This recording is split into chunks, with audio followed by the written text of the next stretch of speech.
Welcome to intellectuals Avenue. आज हम Philip Larkin की जिस पोइम को डिस्कस करेंगे उसका टाइटल है कमिंग यानी आमद। ये पोइम मौसम बहार की आमद पर लिखी गई है कि जब स्प्रिंग सीज़न आता है तो उस वक़्त पोइट की क्या फीलिंग्स होती हैं, और ये ब्यूटी ऑफ नेचर को डील करती है। ये पोइम टोटल 19 लाइंस पर कंसिस्टेड है। पोइट कहता है, ऑन लॉन्गर इवनिंग्स यानी लंबी शामों में, लाइट जब बहुत ही मध्यम सी रोशनी होती है, चिल ठंडी होती हैं, एंड येलो और सूरज गुरूब होने की वजह से उस वक़्त आसमान की रंगत पीली हो जाती है, जर्द हो जाती है। तो उन लंबी शामों में बेड्स द सीरीन यानी नहला देता है, गुसल दे देता है उस शफाफ फॉरहेड्स माथे को ऑफ हाउसेस घरों के, यानी जब घरों के जो फ्रंट वाले पोर्शन हैं वो बिल्कुल शफाफ हो जाते हैं और यूँ महसूस होता है जैसा कि एक ठंडी और ज़र्द रोशनी वाली लंबी शाम ने उन घरों की फ्रंट वाले पोर्शंस को नहला दिया हो। अ थ्रश सिंग्स, और फिर एक थ्रश परिंदा गाता है, लॉरल साउंडेड, जिसकी आवाज़ लॉरल जैसी जड़ी बूटियों और पौधों से सुनाई देती है। In the deep bare garden, एक बहुत ही गहरे और वाज़े किस्म के खूबसूरत बाग से उसकी आवाज़ सुनाई देती है।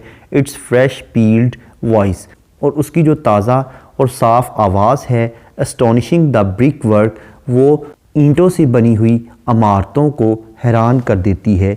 इट विल बी स्प्रिंग सून, और वो इस बात का पैगाम देती है कि बहुत जल्द मौसम बहार आने वाला है। इट विल बी स्प्रिंग सून, बहुत जल्द मौसम बहार आने वाला है।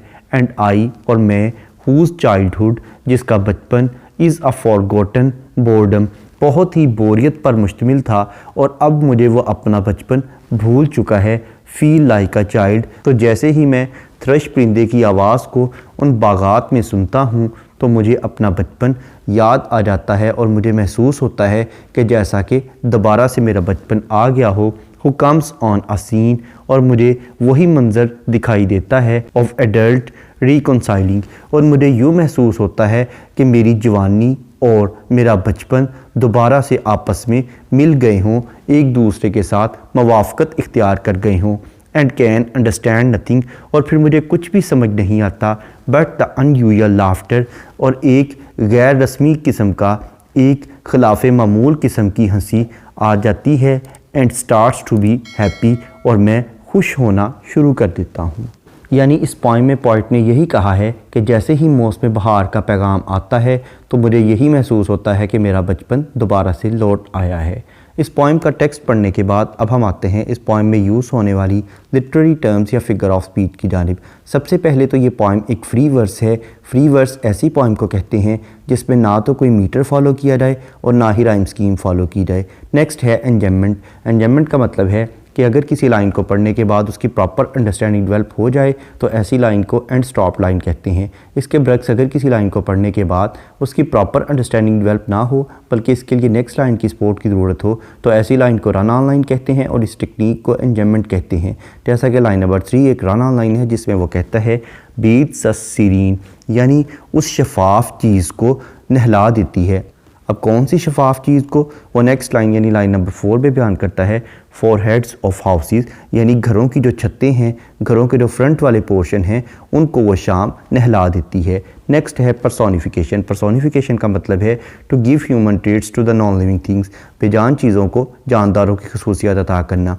जैसा कि लाइन नंबर 4 में वो कहता है फोर हेड्स ऑफ हाउसेस, यानी घरों के माथे। अब फोरहेड एक ह्यूमन ऑर्गन का नाम है जो कि उसने हाउसेस को दिया है, तो इस तरह से उसने हाउसेस को पर्सोनिफाई किया है। उसके बाद लाइन नंबर 9 में वो कहता है एस्टोनिशिंग द ब्रिक वर्क, यानी जो घर हैं उनको हैरान कर देता है। तो यहाँ पर उसने घरों को यानी ब्रिक वर्क को पर्सोनिफाई किया है। नेक्स्ट है इंटरनल राइम। इंटरनल राइम का मतलब है कि अगर पोइट किसी पोइम की एक ही लाइन में 2 या 2 से ज़्यादा राइम्ड वर्ड यूज़ करे तो इसे इंटरनल राइम कहते हैं। जैसा कि लाइन नंबर 1 में ऑन लॉन्गर, लाइन नंबर 10 में it will spring, line number 14 में लाइक चाइल्ड। नेक्स्ट है ओनोमेटोपिया। ओनोमेटोपिया का मतलब है ऐसे वर्ड्स का इस्तेमाल करना जो कि हमारी सेंस ऑफ हेयरिंग यानी हमारी सुनने की हिस्स को अपील करते हों। जैसा कि लाइन नंबर 5 और 6 में कहता है a thrush sings laurel sounded. Next है एलिट्रेशन। एलिट्रेशन का मतलब है है बिगनिंग ऑफ 2 और more than 2 words in the same line with the same letter और साउंड, यानी एक ही लाइन में 2 या 2 से ज़्यादा अल्फाज का एक ही हरफ या एक ही आवाज़ से शुरू होना, जैसा कि लाइन नंबर 10 में स्प्रिंग और सून ये दोनों वर्ड्स एस लेटर से स्टार्ट हो रहे हैं। नेक्स्ट है कॉन्सोनेंट्स। कॉन्सोनेंट्स का मतलब है use of same consonant letter in the different words of the same line, यानी एक ही लाइन के मुख्तलिफ अल्फाज में एक ही कॉन्सोनेंट लेटर का इस्तेमाल करना, जैसा कि लाइन नंबर 1 में ऑन, लॉन्गर, इवनिंग्स इन तीनों वर्ड्स में एन लेटर यूज़ हुआ है जो कि कॉन्सोनेंट लेटर है। उसके बाद लाइन नंबर 2 में light, chill, yellow, line number 7 में इन, गार्डन। नेक्स्ट है एसोनेंस। एसोनेंस का मतलब है use of same vowel letter in the different words of the same line, यानी एक ही लाइन के मुख्तलिफ अल्फाज में एक ही वावल लेटर का इस्तेमाल करना, जैसा कि लाइन नंबर 1 में ऑन, लॉन्गर इन दोनों वर्ड्स में ओ लेटर यूज़ हुआ है जो कि वावल है। उसके बाद लाइन नंबर 10 में it will spring, line number 14 में लाइक, चाइल्ड। इसके अलावा इस पोइम की लाइन नंबर 10 और 11 रिपीट हुई हैं, यानी इट विल बी स्प्रिंग सून। इसके अलावा पोइट ने कुछ इमेजेस भी यूज़ किए हैं, जैसा कि longer evenings, foreheads of houses, thrush, deep bare garden, brick work, child. इसके अलावा अगर हम इस पोइम के थीम को देखें तो इसमें ब्यूटी ऑफ नेचर का जिक्र किया गया है और स्प्रिंग सीज़न के वार्म वेलकम का जिक्र किया गया है कि पोइट इसे किस तरह से वेलकम करता है। यहाँ पर यह पोइम ख़त्म हुई। इसके अलावा फिलिप लार्किन की दीगर पोइम्स को डिटेल में समझने के लिए इसी चैनल यानी इंटेलेक्चुअल्स एवेन्यू पर फिलिप लार्किन की प्लेलिस्ट को विज़िट करें। इसके अलावा जिन लिटरेरी टर्म्स का जिक्र इस पोइम में किया गया है उन तमाम टर्म्स को डिटेल में समझने के लिए इसी चैनल पर लिटरेरी टर्म्स की प्लेलिस्ट को विज़िट करें। इन दोनों प्लेलिस्ट का लिंक नीचे डिस्क्रिप्शन बॉक्स में मौजूद है। Thank you for attending this lecture.